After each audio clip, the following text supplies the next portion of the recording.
Broadcasting from the business capital of the world, this is the Podcast Business News Network. Architect and CEO John Riggio joining us live today, based out of New Jersey, working throughout the tri-state on so many amazing residential commercial projects, let alone, these new houses, the renovations, the additions he does. He's also a pro tennis player, also an author. He wears many hats, and we're excited to have him back today. How are you doing? Hi, Jill. How's everything? Everything's great. It's a great week. School's out next week for the kids, so it's like that summer feel, hustle and bustle. I'm excited for it. Yes, yes. The weather's getting much better over here. So today, a lot of times I talk about my architect profession. I'll talk about a mix of things today. I think there was some things I've been thinking about as far as the my book and going through all the different people in the book. One of them was interesting stories that was happening between my college, NYIT, and also Our college. Yeah. yes, that's correct. Yes, and then also during my tennis playing, and I was just remembering because as I went through chronological history from my book, and I was getting to some things heading over all the way into like 1998, and one of them was one of my friends from college, and she was also one of the ice skaters from Dorothy Hamill. So she had the same idea with the career on ice, and she was also going to school.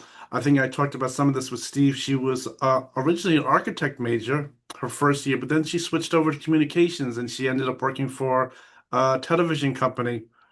So she was a friend of mine, and around 1998, I had her and her mother. They both came down to the tennis center, and they were starting to sort of watch this whole thing with the tennis playing and everything, and they sort of liked it. It was pretty good. And one interesting thing that was happening was some interesting things and like some controversy that was going on. Hey, baby. And I think we both went to the same college, and but the college was really trying to do the good things there. Hmm. And I think that's why I was attending there. They sort of like that. But there was some interesting things that were occurring.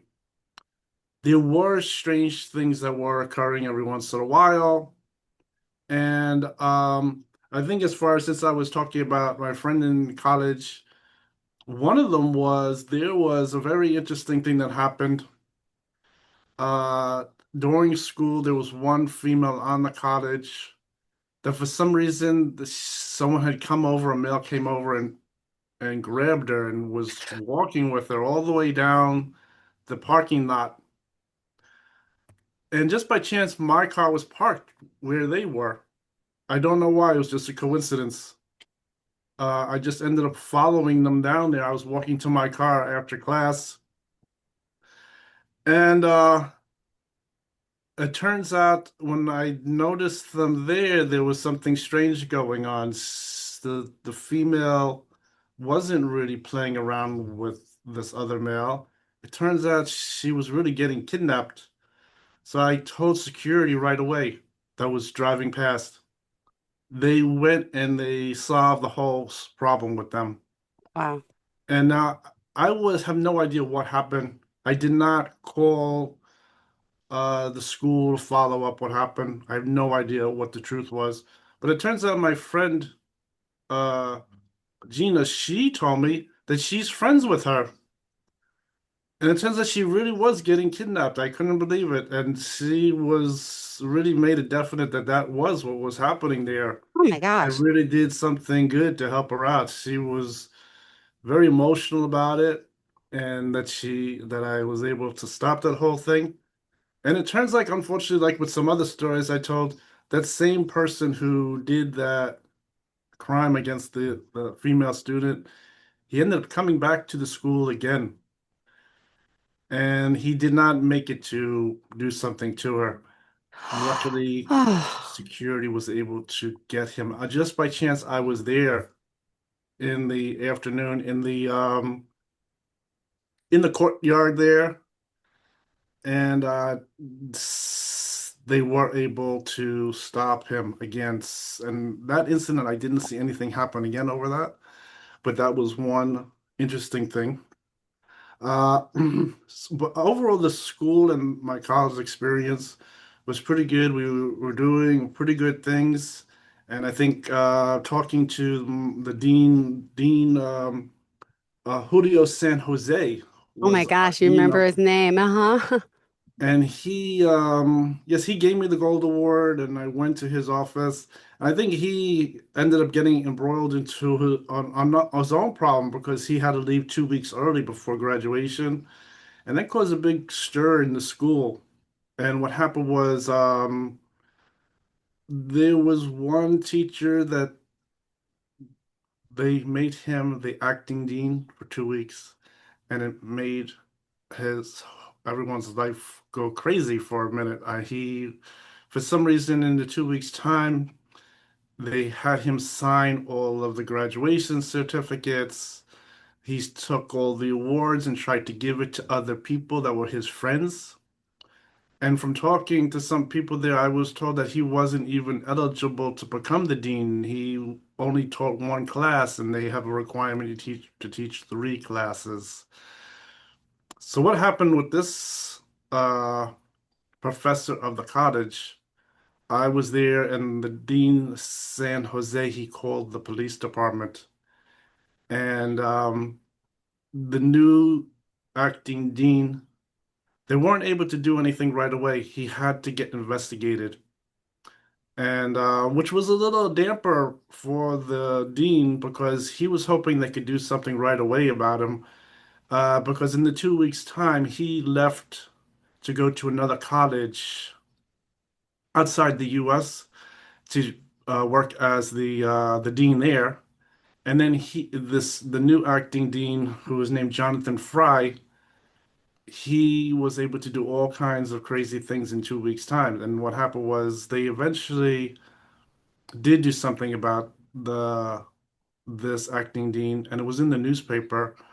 He eventually apologized to everyone, saying he wasn't sure who he was causing problems for, and but the school did do all kinds of things. I was told also the school administration ended up backing up the dean San Jose, and this acting dean and the people who he was playing with the awards and everything, they were ended up getting arrested and going to prison. They're really very serious.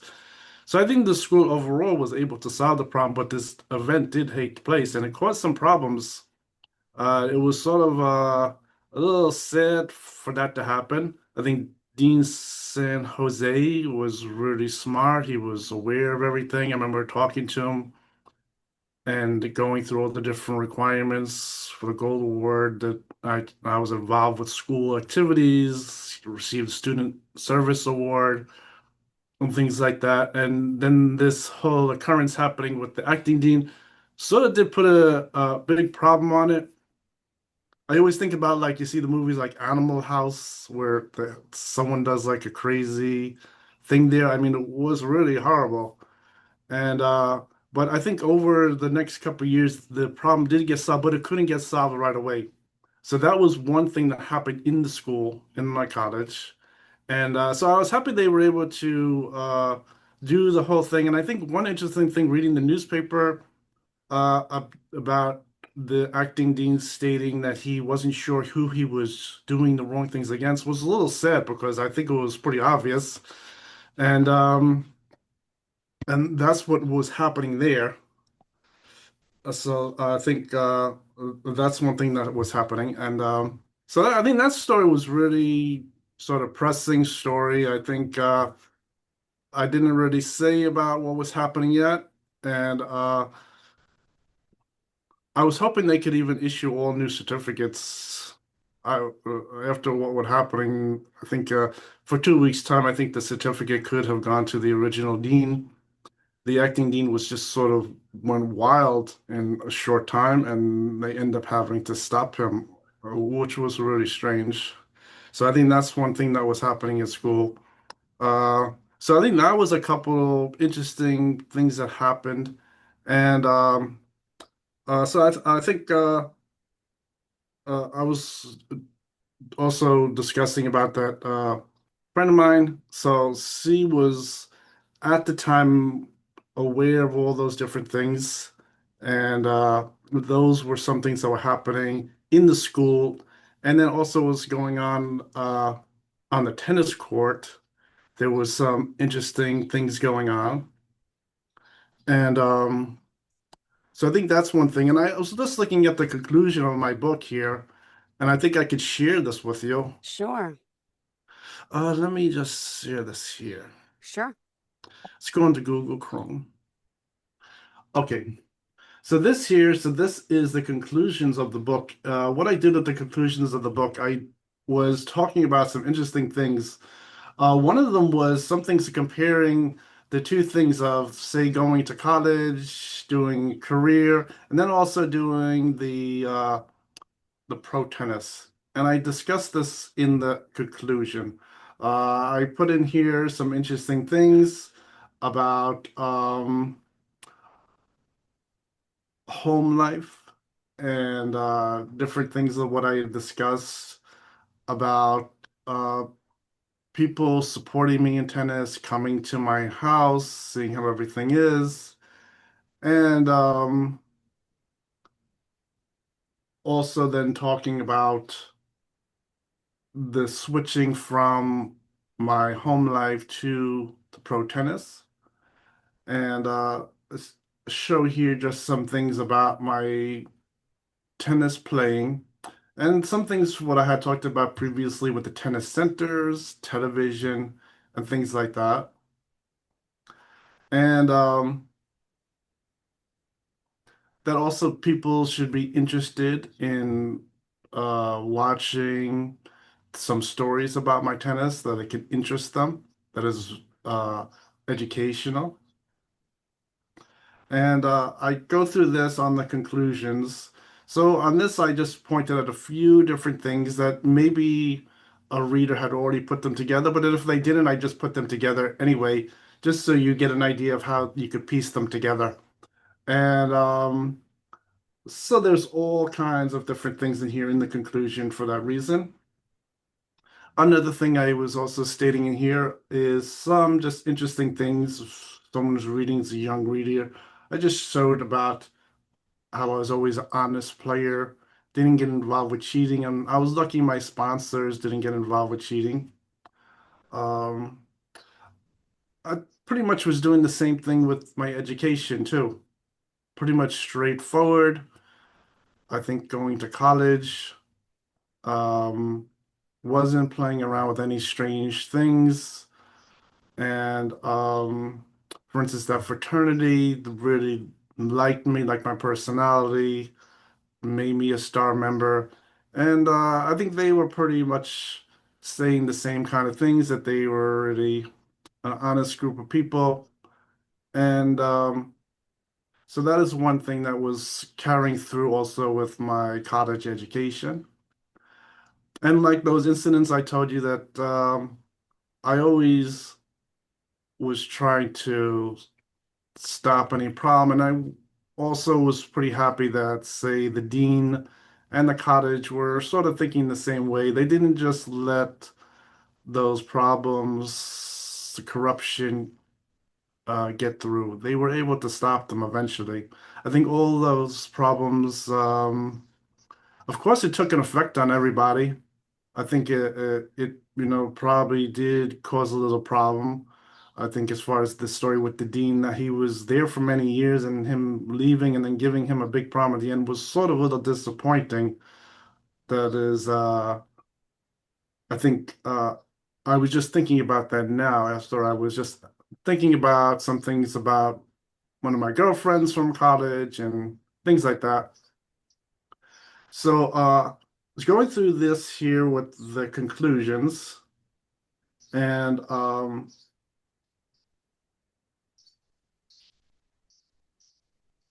just going through here about why I'm working as an architect. I put it in the book here. And I just explained the present time of really doing the audio shows and explain how I was able to blend everything together at this time, which is pretty happy. I sort of like that idea. And I think that was one thing also my friend who has had that same career with Dorothy Hamill. And I think she always desired to keep all those things together, that it wasn't a secret that she was doing ice skating, doing those ice capades and things like that. So that's one thing I had discussed in here, and I think that is something that's pretty good. And let's see what I have in here.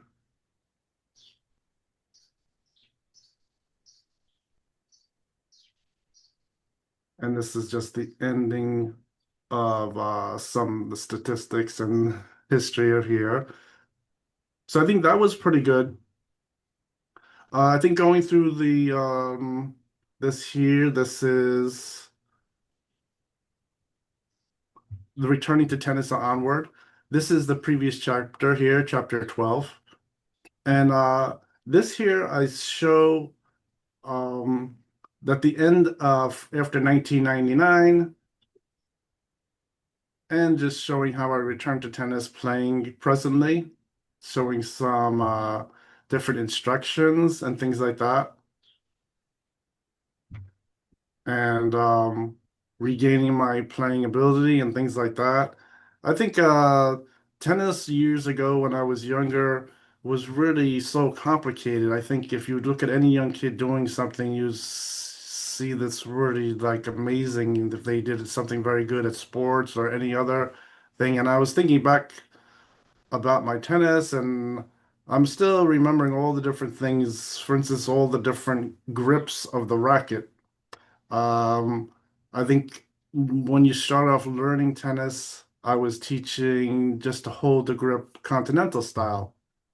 And but now that I'm remembering more and more about my tennis, it turns out the my tennis grips were changing constantly. I was using so many different grips, one at the baseline, one in between the baseline and the net, one at the net, then depends on what kind of playing I want to make on the court, I would adjust them. There were so many different types of grips. And I think this page right here, it shows here the grips. I show here the different continental grips, Eastern, semi-Western, Western, and the backhand grips of the continental and the Eastern grip. Sometimes the continental is called a hammer grip, just as you hold it like a hammer.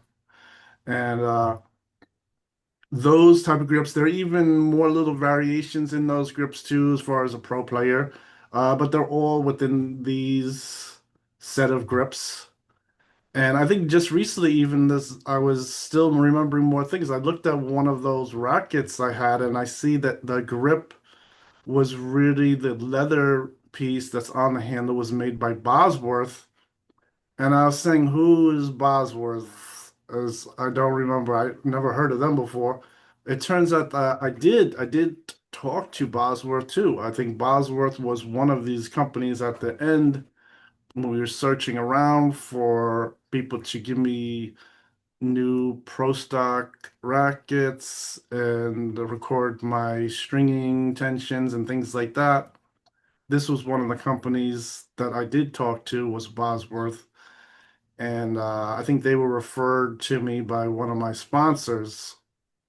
So that racket that I bought recently, it has the Bosworth grip on it. So that is really good. That was one of the registered pro stock rackets that has the Bosworth grip, and that was just one interesting thing. I was just displaying the racket a while ago, but I really didn't remember everything about it. But it turns out that company is one pro company that keeps records of the rackets, the names on the rackets, the tension of the strings.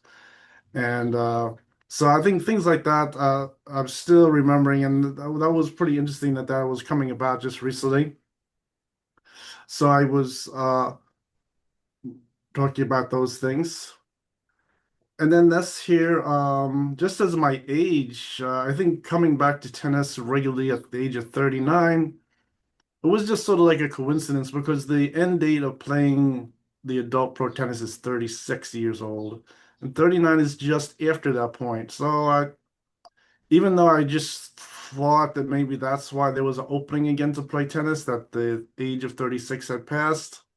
There's nothing I could do about it, but I thought that was very interesting. Overall, I'm still happy that I could return back to playing some tennis and was able to find an opening. So that was pretty good.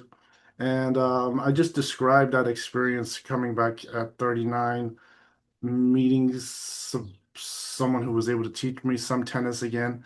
And when I came back playing tennis at 39, I started off like I was really just like a small child, holding the grip continental, swinging the racket very simply, and slowly after the years now, I'm 56 years old now, I'm still remembering a lot of the grips and all the different terminologies, the different companies, the grip companies, things like that. It was very interesting. And so I think that was really one. So I think the overall lesson of that story is that the tennis playing, the pro tennis playing that I was involved was really very thick with technical information. It had all different names and numbers, age limitations, and that was something that I was really just remembering all those things. Nothing was even written down. I never even took a notebook to write anything down. I just remembered all of it, and that is sort of part of the game of tennis, was really to remember everything. Only the administrative coach really writes all those things down on a piece of paper. Mm-hmm. They have the written record, sponsors have the written records, things like that. But usually the common player, you're not supposed to keep any written record. They don't like you to keep any memorabilia either. I think the word was also just you're supposed to only have in your possession one player trading card of yourself. You're not, so if you have a bunch of them, for myself, I know they made different playing cards with different names. I was only supposed to have one of them is really all that's allowed. So that's another interesting fact of what's going on with the tennis players, Mm-hmm. that they're not really collecting everything. And so I think that old racket that I bought with I Bosworth, I think I made the transition of remember, keeping yep. that like I'm keeping uh memorabilia, sport memorabilia, and I started playing with it a couple weeks ago. It was good. It's a very nice racket. It's pretty good. It's like any racket you pick up in the store. So I started to use that racket, and I sort of like that leather grip. That's from years ago when I was young Yep. and had those leather grip Love it. New rackets. picture. Wasn't Yep. playing with the synthetic things, the over grip. You could start to get into too much playing with the synthetic over grips and everything. And just going with the basic leather racket is sort of bringing back old memories where you sort of just sweat up the leather grip and then it dries and you don't have to maintain anything. It just sits there. It's very easy to use.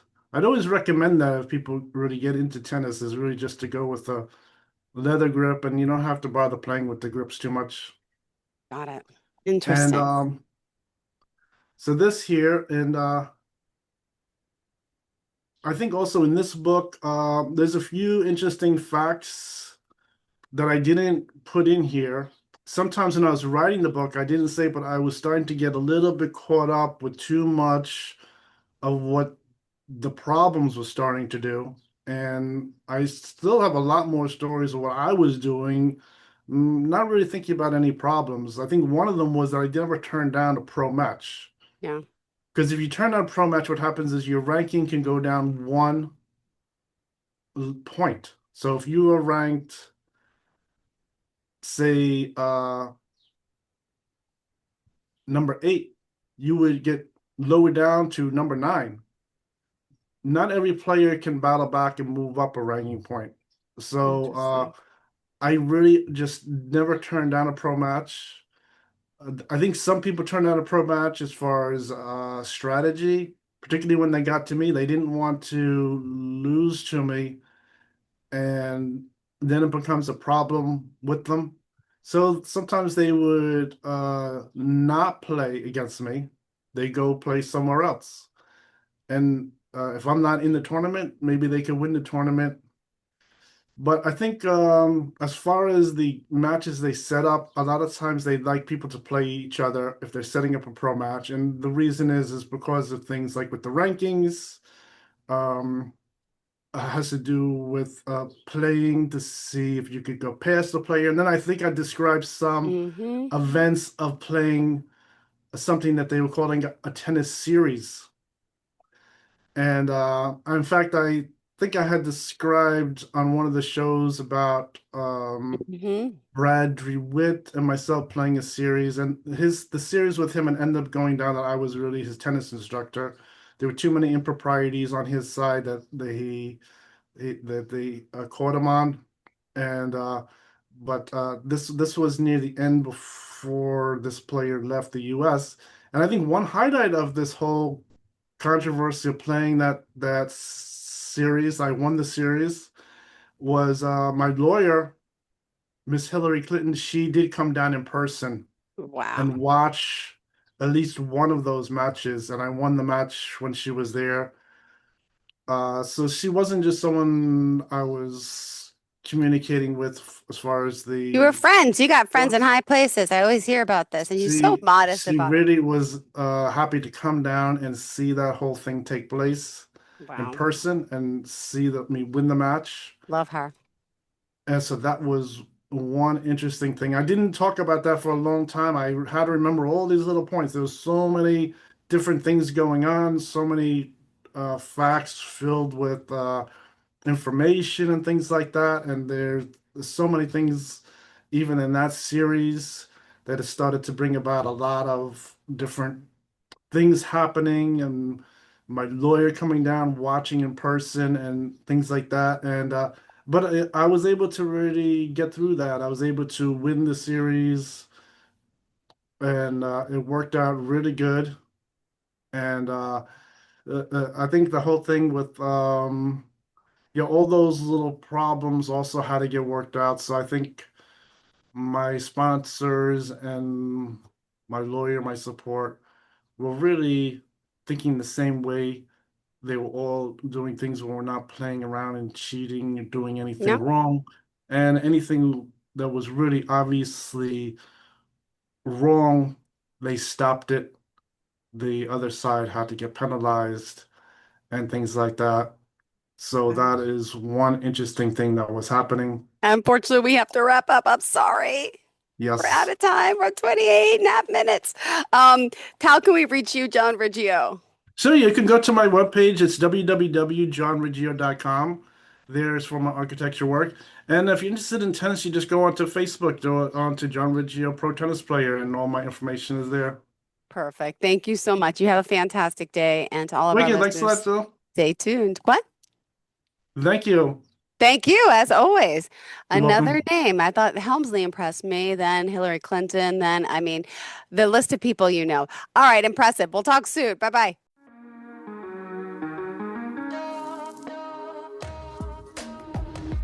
Broadcasting from the business capital of the world, this is the Podcast Business News Network.